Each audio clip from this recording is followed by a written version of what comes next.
फिलिस्तीन को स्वतंत्र राष्ट्र की मान्यता देने के लिए तमाम देश आ गया है। दुनिया के तमाम देश फिलिस्तीन के साथ खड़े हो गए हैं। तो इसमें एक और नाम जुड़ गया है और वो है कनाडा। मिडिल ईस्ट में बदलते राजनयिक बदलाव के बीच कनाडा ने फिलिस्तीन को स्वतंत्र राष्ट्र के रूप में मान्यता देने का ऐलान कर दिया है, जिसकी वजह से अब अमेरिका इजराइल की जोड़ी को बड़ा झटका लगा है। कनाडा के इस कदम ने वैश्विक मंच पर हलचल मचा दी है, खासकर तब जब फ्रांस और यूनाइटेड किंगडम ने भी सितंबर में संयुक्त राष्ट्र महासभा में फिलिस्तीन को मान्यता देने की घोषणा की है। इस बीच अमेरिकी राष्ट्रपति डोनाल्ड ट्रंप ने कनाडा के इस फैसले पर तीखी प्रतिक्रिया भी दी है और व्यापारिक समझौतों पर असर डालने की धमकी दी है।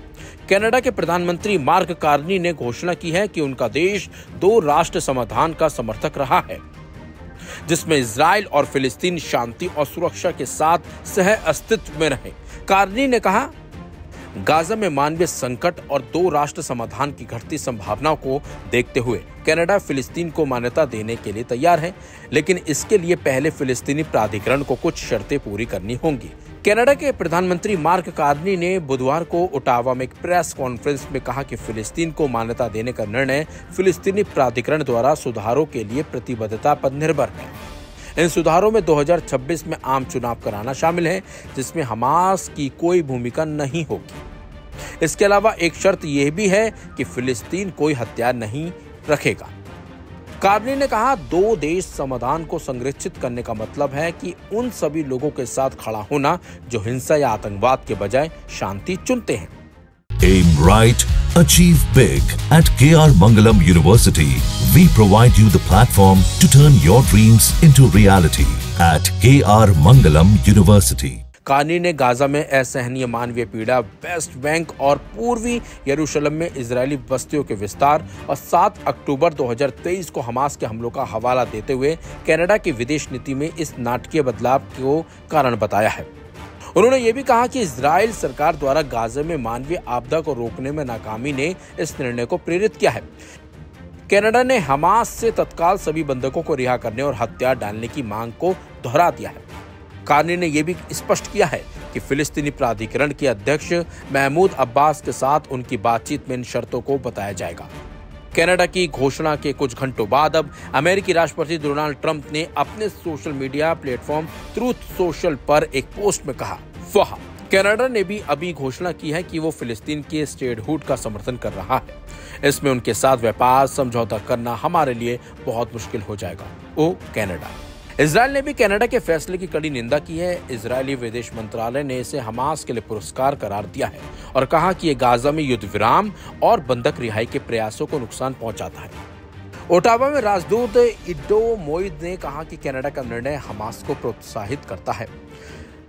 पिछले कुछ दशकों से अमेरिका और इजराइल का गठजोड़ मिडिल ईस्ट में एक मजबूत शक्ति के रूप में उभरा है। हालांकि 7 अक्टूबर 2023 को हमास के हमले और उसके बाद गाजा में इजराइल की सैन्य कार्रवाई ने इस गठजोड़ पर सवाल खड़े कर दिए हैं। गाजा में 60,000 से अधिक लोगों की मौत और भुखमरी की तस्वीरों ने वैश्विक राय को इजराइल के खिलाफ खड़ा कर दिया है। अमेरिका ने इजराइल को $18 अरब की सैन्य सहायता प्रदान की, लेकिन ट्रंप प्रशासन की नीतियों, विशेष रूप से गाजा को अमेरिकी नियंत्रण में लेने और फिलिस्तीनियों को विस्थापित करने की योजना ने अंतर्राष्ट्रीय समुदाय में विवाद खड़ा जरूर कर दिया है।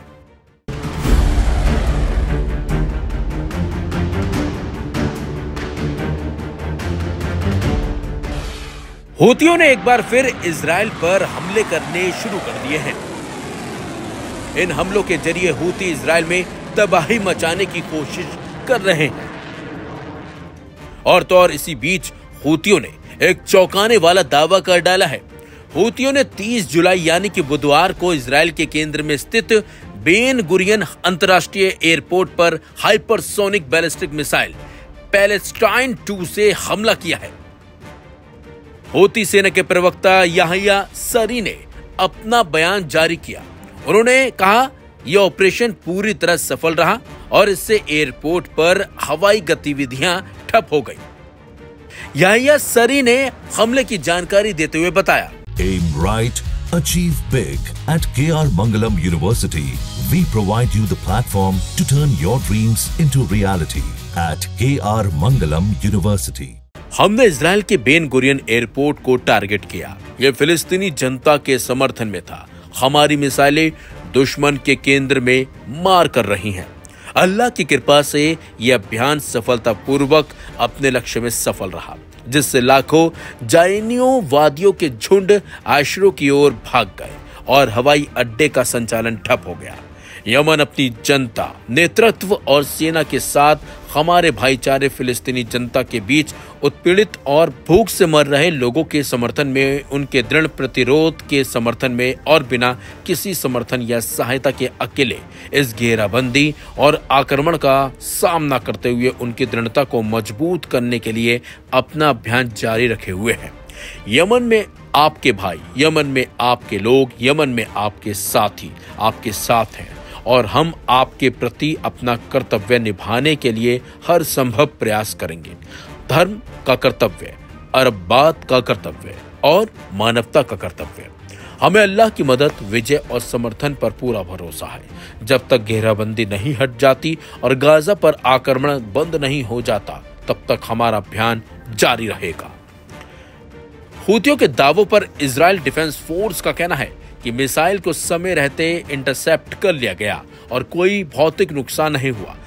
हालांकि तेल अवीव और आसपास के क्षेत्रों में अलार्म बजाए गए, जिससे नागरिकों में दहशत फैल गई।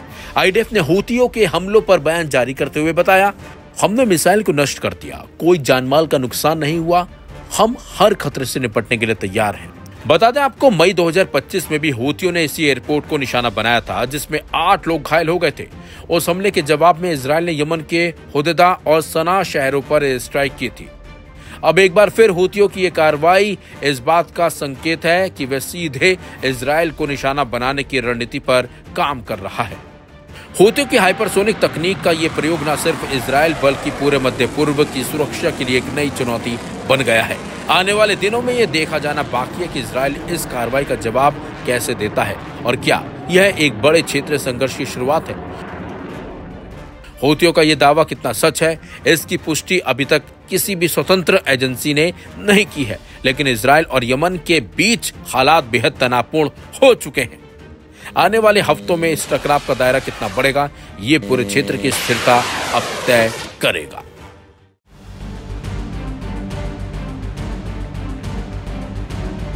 अमेरिकी राष्ट्रपति डोनाल्ड ट्रंप भारत को झटके पर झटके दे रहे हैं। खबर है कि भारत पर 25% टैरिफ लगाने के बाद ट्रंप ने भारत के दुश्मन देश पाकिस्तान के साथ एक बड़ी डील कर ली है। जी हां, भारत पर 25% टैरिफ लगाने वाले अमेरिकी राष्ट्रपति ट्रंप पाकिस्तान के साथ बहुत बड़ी डील करने की बात कह रहे हैं। अमेरिकी राष्ट्रपति ट्रंप का कहना है कि अमेरिका ने पाकिस्तान के तेल भंडार विकसित करने में मदद करने की तैयारी की है।